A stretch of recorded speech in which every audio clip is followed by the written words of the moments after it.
Willow. You say hi? You say hi? Stretch it out. I know you were sleeping. All right. Well, first stop, well house.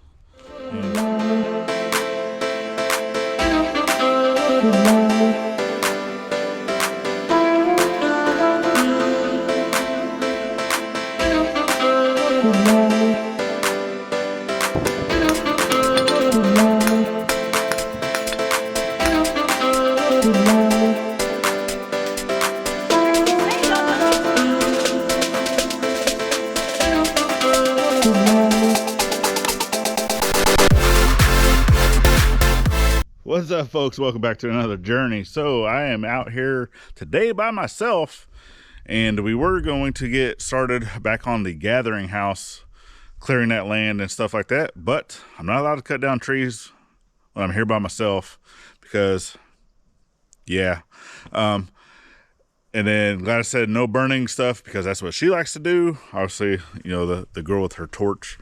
And so I still need to get stuff done around here, so I'm gonna find some other little projects that I can take care of. Let's go see what we're gonna do. First stop, well house. And for anyone that sees the red star, no, it's not that we love China and China products. It's because we're from Texas and we like stars. Yeah, I still gotta put up my flag though. But well house, this one I need to test water because, as you can see, at some point too, I also need to get an actual thermostat that I can plug our light into. That way it only comes on when it needs to. But for in here, this is our filter. So it's just the RV style filter until we can get a new filter system. And then we also have down here it's a 50 micron sediment filter that I'm able to go in. So normally at least once a week I try to come in here. I need to prop the door open so you guys get some light. All right, so I'll come in here and just open this up because you see, well, probably can't see because I'm in the light, but it's got a little bit of sediment in there. See if I can't get that flushed out. And that just goes to hose, goes outside, and it just goes to the ground for now. Kind of gets that filter washed out.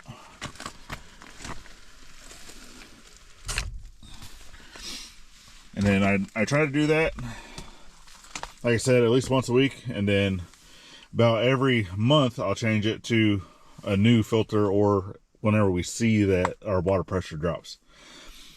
And obviously this filter, it does okay, but obviously we still need other types of filters.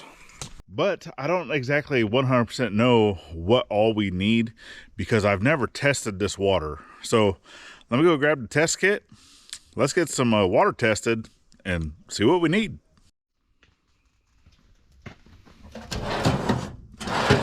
Not that one. There we go.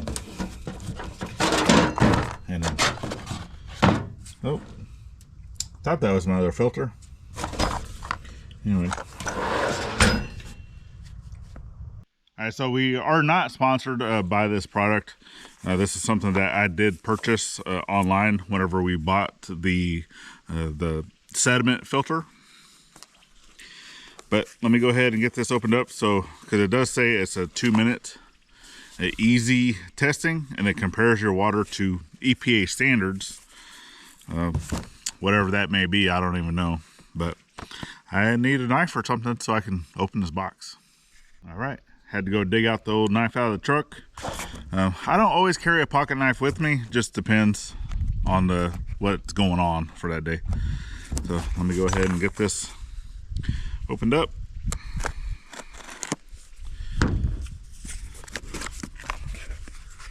I do know that there's glass and stuff in here, so I'm gonna be careful. And hopefully it's something that we can just take care of here that I don't have to send it out. Like I said, I'm opening this for the first time for y'all. And this also, it tests the pH, manganese, chloroform or E. coli, the nitrate, nitrites, and the hydrogen sulfide, total hardness, and then total alkalinity. So this is all stuff that it should be testing. It does have a little chart that kind of goes along with that. And then has a little thank you thing, little card in here. So let me go ahead and I'm going to read over this quick off camera, and then kind of see everything that I need to do that I can show you. So it has, this is a bacteria test in here. It has little strips, so it looks like they're all numbered, right? That's number 3. That's for the manganese. It has a strip in here for same thing. Well, it has a 1, 2, and a 3. So 3 different tests that you can do. It has the hydrogen sulfide test. It has the nitrite test. And then it has the alkalinity and the hardness test. All right, and then it comes with a little plastic vial. And it also has another little plastic vial, two different sizes.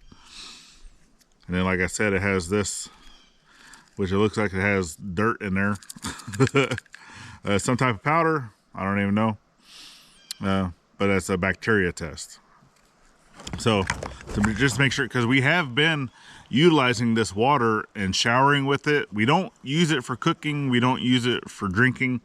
We only use it for showering and washing our clothes, but it's still something that is touching our skin. So we want to go ahead and get this tested just to be able to see what we need to be able to filter out any of the bad stuff. So like I said, I'm gonna go read this quick, see what I need to do, and then bring you right back. Okay, I'm done reading the instructions, and with that, I also read the instructions for the bacteria test. So this one's a 48-hour test. I'm going to be running the whole thing with this, and then I'll bring you back towards the end of the video to show you the results from this one. But as you're watching, you'll be seeing the results for all of these other tests. So stick around to the end of the video to see, do we have bacteria in our water? Okay, first up, we're going to do the bacteria test since this has to wait. I am doing this from inside. That way it's going through our filters that we already have, just to kind of see what's going on. And through the RV. So nice slow.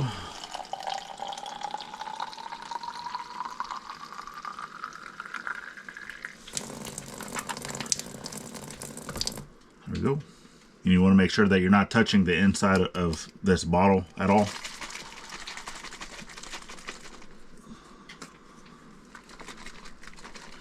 You gotta shake it until you get all of the stuff that's on the inside dissolved.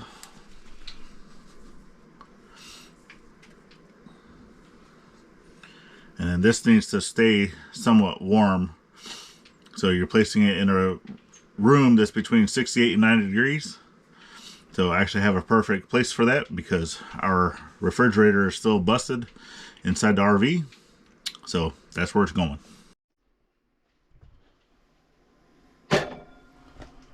Nice and warm. Out of the sunlight.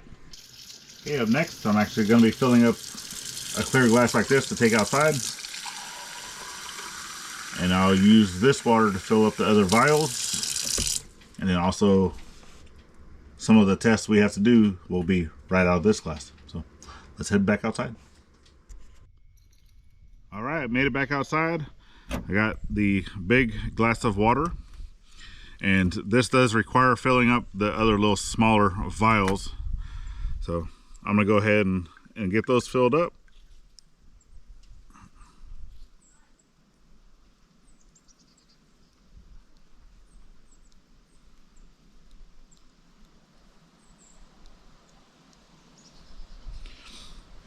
It has you fill them up to the top line.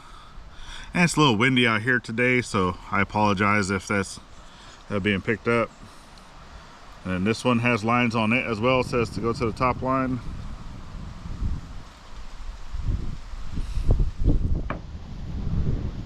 There goes my instructions flying away.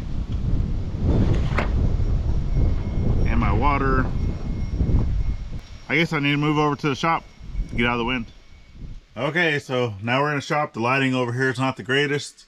We get to listen to metal banging as the wind blows. But the kids get to stay inside, make all the noise they want because they're playing Minecraft. And I get to stand outside in the cold to do this test for y'all. So, yeah, I'm actually going to start off with, like I said, filling up our smaller vials. So this one, because you do one of your tests directly out of this glass, but I don't want to contaminate it first. I want to get the water over into our vials. So we have the hydrogen sulfide. That one goes out of the small one. And then for the bigger vial, this is going to be the manganese test. And that is actually goes to your top line. And I had it filled already. And then the wind knocked it over. So we got those done. And then I'll go ahead and take out the strip. So it has more than one test strip in a box. So you can do this more than once. But I'm just going to go ahead and use just one test for now. Okay. Because this also has... I'll need another glass, or I'll probably actually go fill this up again after I've used it the first time. So this is going to be the pH, because that's going to be for the nitrite. You're using 2 ounces of water, which this is an 8-ounce glass. And that's what you need for your pH, your alkalinity, and your hardness procedure. Basically like the same thing like testing a pool, right? So it's going to be basically the same strip. So for that one, you test it in for 5 seconds. So you go 1, 2, 3, 4, 5. Shake it off. And then you compare your test strip. So the top is your pH. And I think we're right around a 8.5. And then our alkalinity is right around 500. And then our hardness, I would put that at around between 50 to 120. So it's in between those two. And it even has a note, the pH may read low if your alkalinity is less than 80 parts per million. But our alkalinity is well over 500.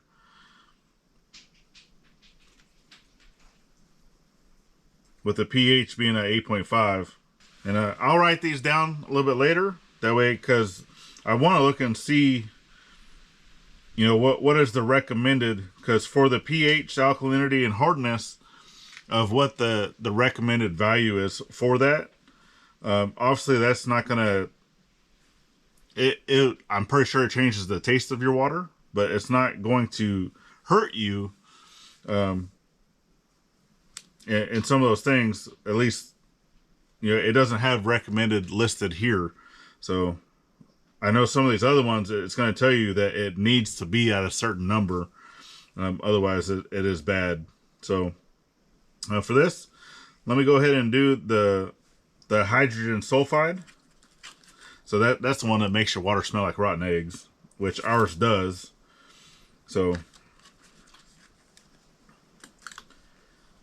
let me go ahead and get that test opened up.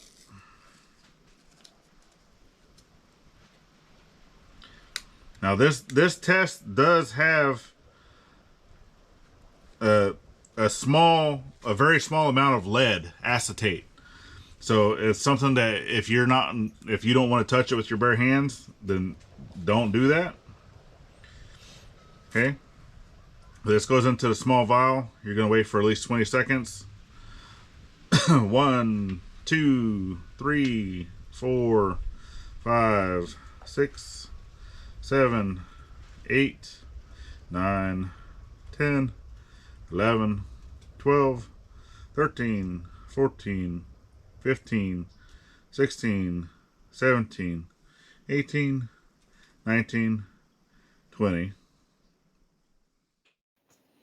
Okay, sorry about that. The other camera had died, so I got you set up on a different camera. So we have our pH, our alkalinity, and our hardness test. I also went and got a piece of paper to write that down. And then we also took our vial. I even went outside in the sun. You take this looking down up above. You go through and you test and you look at the different colors. This is actually a 0. So with that,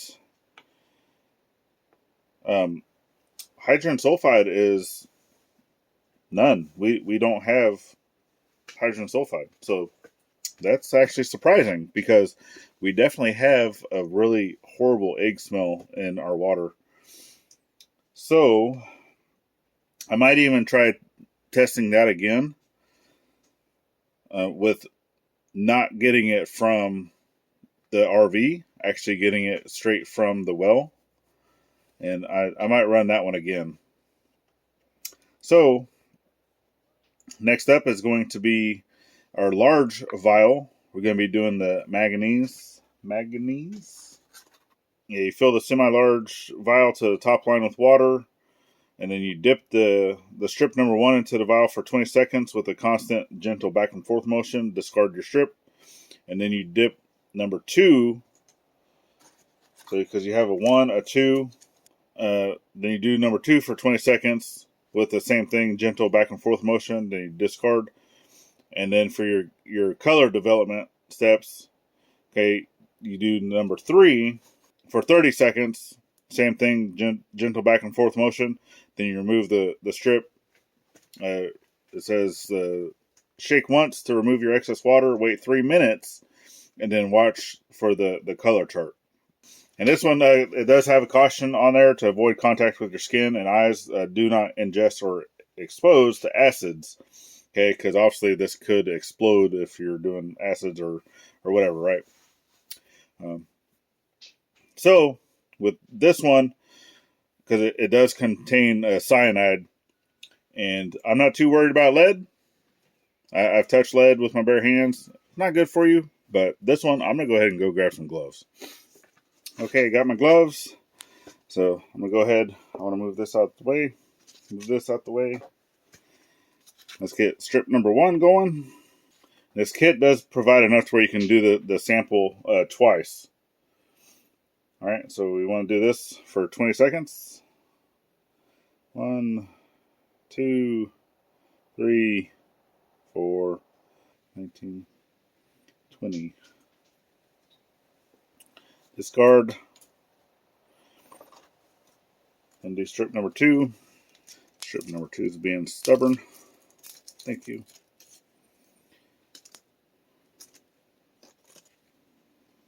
Same thing. 1, 2, 3, 4, 19, 20.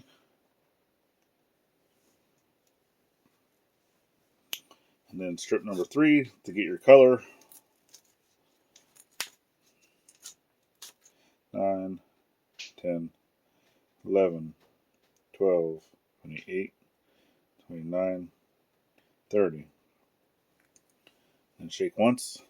Get the excess water off. So I'm actually going to take this out. It says wait 3 minutes, then match the color chart. Okay. So I have 205. So I'll come back in 3 minutes. Okay, I have 208. So let's go ahead and test. Those colors look pretty, because that's a little darker than 0.05. It's closer to 0.02. Let me go out to the sun and we'll see. Because there's not very good light inside the tent. All right, so with that one, right, because first I was doing it just holding the strip, and then it actually says in here to fold this test strip in half. That way you can compare. That way it has a white background. Says for best color matching to fold it. That way it has underneath the aperture a white viewing background. Whenever I did that and then going to look underneath a good light, that's actually more of like a 0.1, pretty close to a 0.2, and 0.05 is the maximum containment level. So we are actually very high in manganese. So that's not good. We're going to have to look into getting that fixed. But next, I'm going to go ahead and do the nitrite and nitrate test. So during that, while I was waiting for that test strip to set up the 3 minutes, I went and got some more water. So this is fresh water for this test. This one you actually need the water temperature to be a certain temperature. It should be above 55, but if it says wait 2 minutes, if the water temperature is below 55 degrees, and our water temperature should definitely be above, even coming out of the well is just above 55 degrees. So I'm gonna go ahead and do this one. It's roughly 2 seconds without motion, and then you wait at least a minute. And I'll wait 1 minute and see what it says, and then I'll wait the 2 minutes and see what it says just in case, because I don't have a thermometer out here to check the temperature of the water. So let's go ahead and do 2 seconds. 1, 2, without motion. Then remove and wait for at least 1 minute. So I'm at 214. All right, 215. And right now the colors are basically still a 0 and a 0. But I'll go ahead and wait the 2 minutes and see what it does. All right, so I'm actually well past my 2 minute mark. And this is still a 0 and a 0 for nitrates and nitrites. And that's crazy to me too, that for the hydrogen sulfide, that recommended level is 0, and we had a 0, but we still have the rotten egg smell in our water. So, but we do have a higher manganese level. Obviously, that says a bitter metallic taste is the health effects. But there we go. According to this, we have high manganese. It's hard for me to say that sometimes. The pH is bad. Alkalinity is bad. Hardness is bad. We probably have bacterial contamination. So, yep, I think we need to get some better filters. Well, that was a test on our water, and I'm not too happy with the results. So I already knew that we were planning to get other filtration systems. Obviously, that's something that is outside of our budget currently, but I needed to know what type of filters we needed to get, what type of system we needed to get, and to do that, I needed to test the water. So went ahead and did that. You guys have seen the results. I'm actually shocked. I still need to retest for the hydrogen sulfide though, because sometimes our water does smell and sometimes it does not. So I think that is kind of, inside the water column. And during those times that the water is not smelling, I'm pretty sure that there's no hydrogen sulfide in that column of water. And then whenever it starts to smell, there is hydrogen. So, yeah, I think at that point, I would like to wait until the water actually smells like that, and then take that sample and then test it. So I'll let you guys know towards the end of the video on that one as well, if that test became negative for hydrogen sulfide. So what else do I need to take care of today? Let's go find out. All right, so coming over here, we've been utilizing a product for the septic system. The product actually works phenomenal for what it is supposed to do. I have noticed that. But we are actually still having an issue, and the company actually did send me a message, because I put on their little Facebook thing that, hey, this wasn't working. But for what the product is, it actually worked perfect. And I actually put it into some of the tabs too, into the RV tanks, and you can hear it actually bubbling inside the tanks. So I don't think I'm going to do that again, because you go to flush the toilet and it actually starts to bubble up at you because it's building up the pressure in the tank. But for here, you can see that these pipes were getting crushed, either folks, whatever happening, dogs stepping on it. So at some point this one needs to be replaced. But for this, we are going to need, because I still don't know where the lines go. So we are going to have to hire someone to come out here and clean this tank, to inspect the tank, and then kind of let us know where do the leach lines go. I know they go that direction, but that's it. We're trying to put a building over here. I don't want to put that building on top of it. And two, distribution box, right? You should have a line that goes from your tank to a distribution box, and then from your distribution out to your leach lines. And I don't know where that is either. So there could be a lot of roots. You see, there's a lot of trees, so we probably have a root issue. But for the roots, to be able to put the product in there to help with roots in your leach lines, you put that in a distribution box, not into your tank. Well, I don't know where that is. So at some point, we're going to get this fixed. But for right now, I do need to come out here and dump tanks. So that's something I'm doing on the regular. I have a nice little clear tube elbow. That way you guys can see what's coming out. Which I'm pretty sure you guys don't like to see that stuff. So I'll go ahead and get the tank opened up. You'll hear it going, but I'll save you guys from having to look at it. And then I have another, there's a clear elbow, probably see right there, because I have both tanks, right? You see the other line over there? Both tanks come all the way down, connect to that Y, and then it goes to single line. And but that's done, kinda. So I think that I actually have a clog inside, because whenever we try to dump the tank, it actually will start to bubble back up at me, and I don't know if it's because I have a clog towards the top of the tank, or because I put that tablet down in there and it was building up the pressure. So I'm going to leave this open for right now. I'm going to go inside. I'm going to run some water and stuff in there. I'm not going to bring you along with me, because like I said, the girls are inside playing video game and such, and I don't want to have to tell them to be quiet or turn off their game. So let me go do that quick, and then we'll be right back.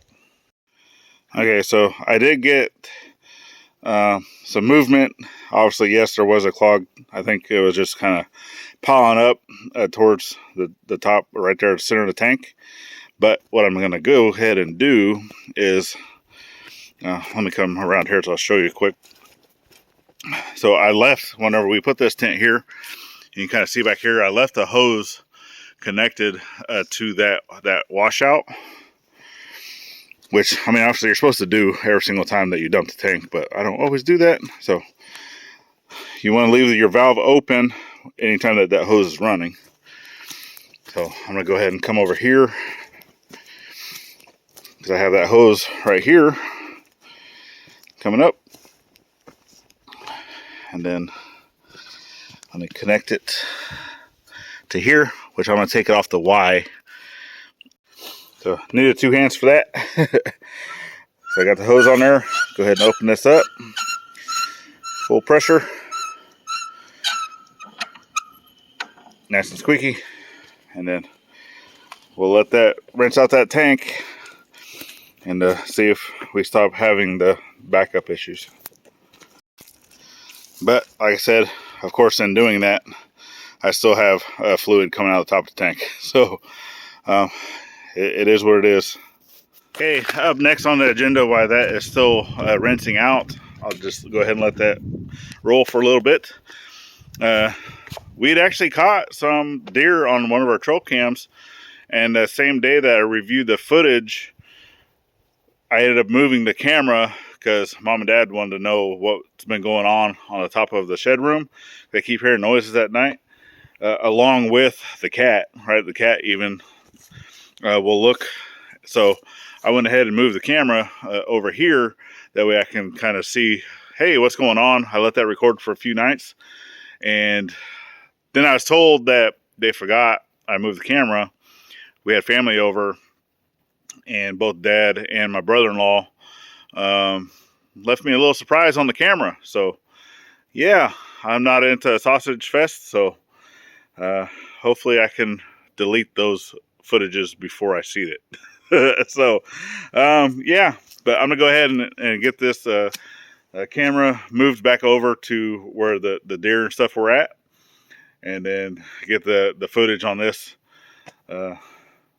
the memory card checked out, and then let Mom and Dad know that the kukui or Mothman is not on our property, and they'll be okay. So let me get this footage, and then I think that's about all I'm going to have for you guys. So, yep, I definitely appreciate you guys for following the journey, just taking your time to come follow, even the little things that we got to do around here. And obviously some of these bigger projects are still coming at you throughout the year. We have many more things that we haven't even talked about, of goals, aspirations that we want to get done this year. So continue to follow along. Give us that thumbs up. Share us out to your friends and family. Help us grow. It's greatly appreciated. Got another video here you can check out. We have a playlist right here to continue to follow the full journey of what we did last year and coming into this year. And then last but not least, remember to always thank a veteran at every chance you get. Not only on Veterans Day. And we'll see you on the next one. Later, y'all.